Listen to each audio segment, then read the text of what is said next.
भुवनेश्वर आचार्य विहार युवकों को संघबद्ध आक्रमण घटन आहत युवकों मृत्यु चिकित्साधीन अवस्था आज जन्मजय नायकों मृत्यु होती। गत 6 तारिख में जन्मजय को आक्रमण करते संपर्कीय दादा।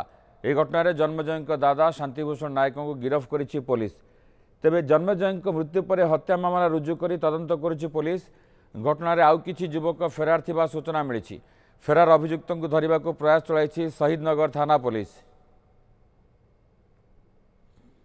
मो पिला को बंचे दियो बोली समस्त को काउलिया होइकी डाकुची कई गुटे पाखो को आसुना किए साक्षी देव ताकू एमिति मारिबो किए कोटी कहबो आमे ताकू सेमिति मारिबो सब चारिपटे लोक ताटका होइकी ठिया होइचंती आज्ञा किए पाखो को आसुना मते आज्ञा न्याय दिया दरकार मते न्याय दरकार मो पो को न्याय दरकार मो पिला को केमिति दिन बेले 4टा 4:30 रे मारिसंती डाकिकी नै कि षडयंत्र करिकी हेमिति से मानो को फांसी देले मो मन शांति हम देखते से दिन जो आम साइंस पार्क बस्ती जो दुई परिवार भितर माने एक्चुअली से माने गोटे परिवार दादा पुत्रा से भितर जो गंडगोल होता से जे इंजोर्ड थिले बाबुली बोली बाबुली काली राति 9टा 9:30 बेलू मेडिकल ट्रिटमेंट होता अवस्था एक्सपायर करिगले।